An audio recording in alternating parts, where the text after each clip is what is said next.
Few Australians have a story as remarkable as our guest today. A Holocaust survivor, a soldier and an entrepreneur of almost unparalleled success. Frank Lowy is not only one of Australia's richest men, but also one of the most generous. He came from little, but has given much to his adopted country. Now, Frank Lowy has taken on the task of securing the greatest prize in international sport. He's leading the bid for Australia to host football's World Cup in either 2018 or 2022. Frank Lowy, welcome. Thank you. How confident are you that we can win this thing? Well, I'm reasonably confident, but not overconfident. The competition is great, but I think we have a very good chance. A lot of people, as you know, say there's a lot of money involved in this. The government's pouring in $45 million. There'll be a lot of time and energy devoted on your part. Would it be better to devote all of that to developing the game here in Australia? Well, I think we are developing the game in Australia, but this is a different concept, a different level, a different stage of the nation, actually. I think it's a nation-changing event. How is it going to change the nation? Well, I mean, just imagine the preparation. I mean, let's suppose we succeed for 2018. The next 8 years will be such a major discussion point, not only in Australia. In fact, there will be more outside Australia than here. One, that we have made it. Another one, what it's going to do for us. And as I said, it's a nation-changing event in that sense of projecting Australia to the world, different than what it was now, what it was before. Australia is bidding for both 2018 and 2022, both of those World Cups. England is the red-hot favourite to win the 2018. It's spending more money than Australia, and it certainly seems to have a bid that has been developed for more years. Even Sepp Blatter, the FIFA president, has said that Australia should really concentrate on 2022, not 2018. Why are you ignoring that advice?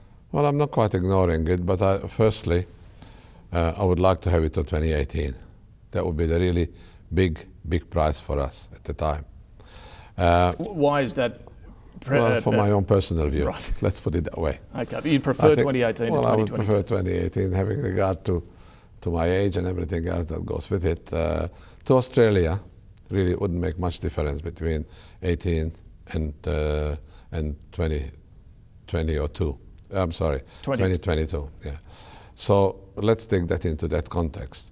But I'd go for 2018 because I believe we have got as good a chance, in some way, maybe better for 2018 than 2022. Why is it a better chance? Well, there are more competitors for 2018 than 2022, and I think that would give us some advantages. What sort of advantage? Well, I mean, I can't quite tell you all that I think about, because otherwise, you tell our competitors what we want to do and But how. you said there's more countries bidding for 2018. More countries bidding. Why does that make it easier or a better chance? It doesn't make it easier, but it gives us opportunities that it doesn't if they say one-on-one. Okay. Because you're playing countries off each other? Well, I don't play them, they're playing each other.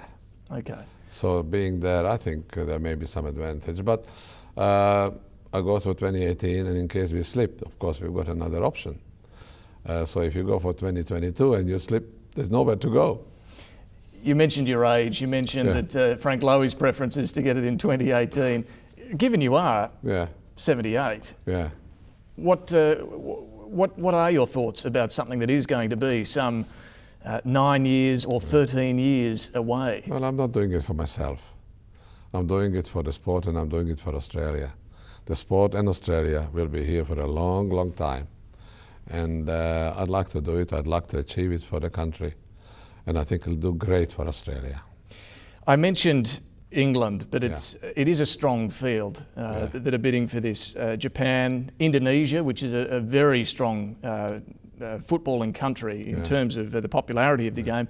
The United States is also bidding and has deployed the star power of Barack Obama as well. All of the bid countries will say that they can deliver a successful event. What will set Australia's bid apart from all of those? Well, I think we have a lot to offer for Australia. We are a pair of good hands. We will do as good, if not better, than anybody else in the world for the World Cup. We have demonstrated it through the Recently we had the Olympic Games and then the Commonwealth Games. So we already in 1956 had the Olympic Games here. So we have good experience. The country is really sport loving, and I think we are placed in a region that the growth is unparalleled anywhere else in the world, and we'll be able to deliver to the world, to FIFA, I think a better growth option than any of the other competitors. There is, as I'm sure you would acknowledge, a widespread perception that corruption is involved in these sorts of things, whether it's FIFA, whether it's the IOC. The perception is that it takes kickbacks to win these sorts of events. Can you sit here and honestly say this is a completely squeaky clean process? Well, I don't believe there is really one, but if there is one, we will not be part of it. So there won't be any underhand... There's no way that corrupt process, we would be any part of any corrupt process, because that's not the way. That's not what life is all about. Life is about win it, but win it clean. Even if it's not money in a brown paper bag, there surely is politics involved in this. Politics, there is no doubt about that. There's politics everywhere, every walks of life, and there's more politics in sport than you would see it in other walks of life, and we've got to play the politics. But politics is not corrupt. What do you mean by playing the politics of this? Well, talk to people, understand what they do, put forward your own ideas, and put yourself in the best possible position that you can. And I think we have all these attributes here in Australia. And forging alliances with some of those other... Most definitely. And we are on the way for that. So who will Australia be trying to forge alliances with? Well, I mean, I really can't quite spell it out here just between you and me. Right. You know? But why is that? Well, why? Because, I mean, there may be some advantages. We don't know everything what our competitors do, and I don't want them to know what we do. For whatever reason, I don't think it's healthy. It sounds like a secretive business then. Well, it's not secretive, but I mean, if you do business, you keep the knowledge to yourself. What knowledge you have, you keep it to yourself, and don't quite advertise everything that you want to do. Journalist Andrew Jennings revealed that Germany's bid to win the last World Cup in 2006 included the German government setting up business deals and even arms deals with countries like Saudi Arabia, Thailand and South Korea. So should the Australian government be prepared to flex a bit of diplomatic muscle as part of this bid? I think we have, and we'll be talking to the government, and I think the government is very helpful. And if there are special relationships between countries, I think that will be of good use. So you'll be talking to the Rudd government about diplomatically what they can do to help this bid? There's no doubt about that. Yeah. Well, I mean, we help each other, and as I said, this endeavour is not just for football in Australia, it's for Australia. So therefore, the Australian government ought to be involved, and so are other governments involved. But how far does that go if the government was to consider perhaps an aid contribution to a country that might be helpful in winning us this bid? Would that be something worth considering? Well, I think the aid contribution would be for the sake of Australia and the country that we're talking about. If it happens that football is also involved, it's a good thing. And what about other deals? I mean, really, I think you've got to make the case. You've got to convince 13 out of 24 people. And you have to use every proper means that is available to you or to me or to my associates to get there. And what is proper, we will do. What is not proper, we will not do. And the Rudd government is cooperative with this approach? Not only cooperative, very helpful. There have also been some embarrassments for FIFA, though, when we talk about corruption, and you did say that this will be a squeaky clean process.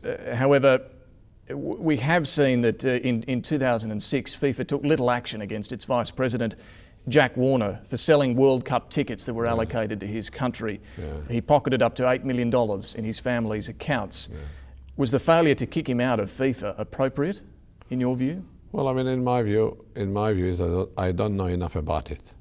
I was not involved at the time. If it was in 2006, it must have been probably 4 or 8 years beforehand, and I was not involved. I don't know the details. And I really cannot substantiate the reports that have been published about that. So I think I'd rather stay out of this. Not because I would condone it, but I don't know enough about it for me to make comment on it. But you're confident that FIFA's internal processes are adequate enough to prevent this sort of corruption happening? I think it would be now. There is an ethics committee which I think have or will subscribe behavior can and cannot do, and I think we'll play by those rules. Last month you took your 74-metre luxury yacht to the Bahamas and hosted meetings with some of the FIFA executives on board. I'm just wondering how much your own deep pockets is going to help, at least, in the schmoozing process of winning this bid. Well, I don't think I would classify it as deep pockets, but as it happens, my boat was in the Bahamas anyway for the winter season last season, and I extended it to stay there because I stayed on the boat and it was more comfortable to be on it rather than being in the hotel. Well, I have this facility available. Why not make it to best use also for football?